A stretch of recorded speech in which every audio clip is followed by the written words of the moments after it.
Welcome to A Better HR Business, the podcast that looks at how HR consultants and HR tech firms grow their businesses and how they help their employers to get the best out of their people. Remember, for show notes and downloads, go to www.getmorehrclients.com/podcast. That's getmorehrclients.com/podcast. Okay, let's get started. Hello, welcome back to the show. Great to have you along. And I'm really looking forward to today's conversation with Victoria Iancu. Victoria and I have been working together for years. Victoria is an expert virtual assistant based in Romania, and she's helped me in my business, but also in client work across the world. And so I thought it'd be really useful for you today to learn about how you could potentially work with a virtual assistant. So before we get into it, Victoria, thank you very much for joining me today. Thank you for having me, Ben. We've worked together for years now in the administration, operations, and even creative side of the business, helping me and helping in clients, as I said.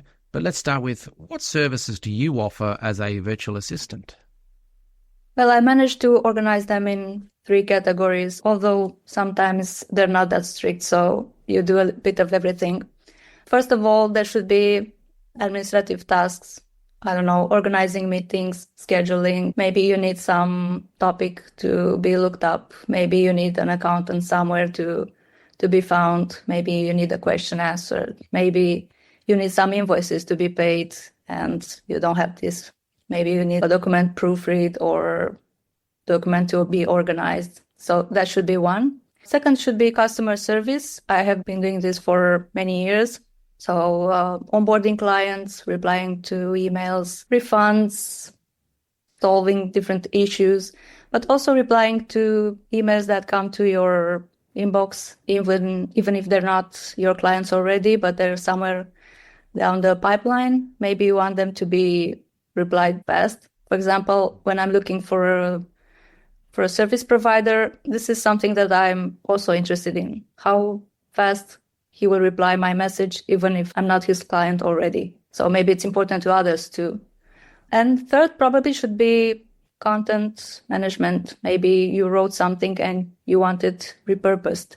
Maybe you need a newsletter. Maybe you need a landing page. Maybe you need a blog post and you need help with it. Maybe you want to look for a topic and search and find guests for your podcast or do something else.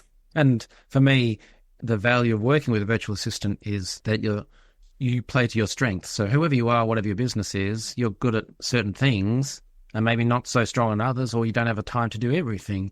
And so you can parcel off or segment off different things that you're not so good at and then work with someone like Victoria to be able to manage that and just keep those systems running and not be worried about have things fallen through the cracks or anything, because you know it's under control and taken care of and with good systems and processes. I know you work with companies in the HR space, but who is your ideal client and how do you help them?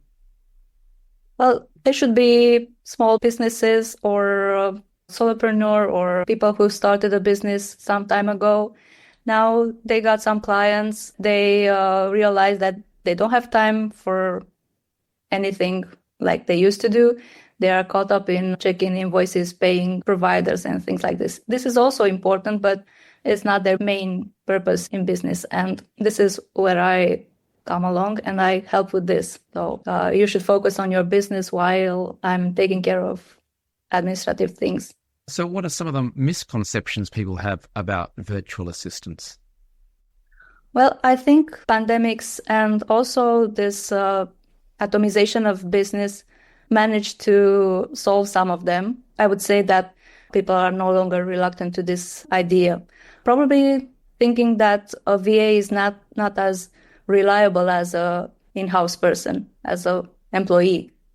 Or maybe that you can delegate only small tasks or, I don't know, simple tasks to them. But you can find good people that can take care of your project, do project management or customer support and things like this. From my perspective, some people think about time zones. The person needs to be in the same city or same country as me and stuff like that. They are concerns that people have. From my perspective, the time zone thing, hardly any matter at all, unless you want them just to be doing sales calls or something like that, in which case, even then, to be honest, I've worked with many people who are in different time zones, and then they just adjust their work hours. And in the morning, the work is done, right? I love that. Honestly, I love that. It's one of my favorite things is when it's a different time zone and you open your email and there's a whole bunch of stuff is done. Country differences, city differences, I don't think are any issues at all. And also a VA that works with several businesses will bring to you all his knowledge. What I learned from you, I use for other clients. What I learned from them, I might use here. So it's something that you won't get in a one full-time job with one employer working only there, no matter how interested you are in expanding your expertise. So in working with you as well, you've suggested technologies and new software things or just even Trello boards that we can use to get things running a bit more systematically so that we don't have as many calls. It's online based and then, everything just flows beautifully. So I think that they're good points. What's your advice to someone who started working with a virtual assistant for the first time? Well, first, don't wait until you're overwhelmed with work. Don't wait until your days start looking like admin from morning to evening and you don't have time for yourself or you don't see your family or something. Do it before, because this doesn't put that much pressure on yourself or your business, and it doesn't put pressure on the others also. Be prepared to delegate.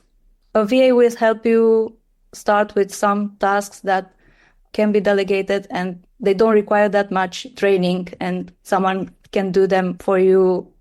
Maybe not as good as you do them, but it would be in a good manner also. So be prepared to delegate. Also listen to a VA's advice when setting up a schedule on how to do that.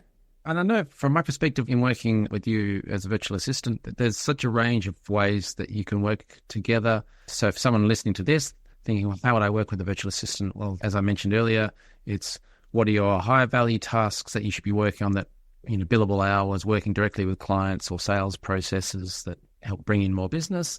And then from there, it's working out how can you free up your time, or is there stuff you're not so good at? And then is that some sort of repeating process, or is it a creative thing or an administrative thing? And then segment those off and then just agree on a little process so that it's all clear and then you know how it's managed. In our case, we run it through a Trello board. So each new task has a card and we just slide it across when it's done. So it's all notified and stuff. But there's so many different ways you can do it, spreadsheets and email and some. But Yes. And once you set up a workflow, and from my point of view, when I understand how you run your business, what your expected outcome would be, then it would be easier for me also to work with you and provide what's expected. Yeah. So it's a learning process, but it's getting easier. Yeah. I think that's for anyone, whether it's virtual assistant or in-house employee, whatever it may be, just agreeing on the outcome and the process, but then the first few sort of outputs, we refine it, work out what's the right output, and then that'll change as well over time, but it certainly helps to have that agreed on from the start, and then you can tweak as you go. Really good advice. Personally, I think people should explore the opportunity of working with you as a virtual assistant, but they should look at the concept in a broader sense of working with a virtual assistant. In your case, if someone's interested in working with you, what should people do if they want to learn more or connect or work with you? They can find me on LinkedIn. I'm Victoria Iancu. They can also check my website if they're interested. It's a short presentation, but they can reach out to me. It's jitloop.com, just in time loop. So if you're listening to this on the go, check the show notes, but it's www.jitloop, as in just in time loop.com. So a couple of things from my perspective. I think it's excellent working with a virtual assistant, and I've worked with many over my entire career. There can be great benefits. It can make your life easier. It can help you generate more revenue and give you more time back, whatever it is that you want. But also working specifically with Victoria over many years, we've had a great working relationship and it's helped me immensely. So I should say publicly here, thank you very much for all the help you've given me. Thank you so much also. Yeah. I also learned so much from you. So great stuff. So thank you very much. And again, it's www.jitloop.com. Victoria, thank you very much for your time today. I really appreciate it. Thank you. Thanks for joining us today on A Better HR Business, the podcast that explores the world of HR consulting and HR tech businesses. For show notes and downloads, go to www.getmorehrclients.com/podcast. That's getmorehrclients.com/podcast. Remember to subscribe and share the show with any friends who are busy growing a HR business. Thanks, and see you next time.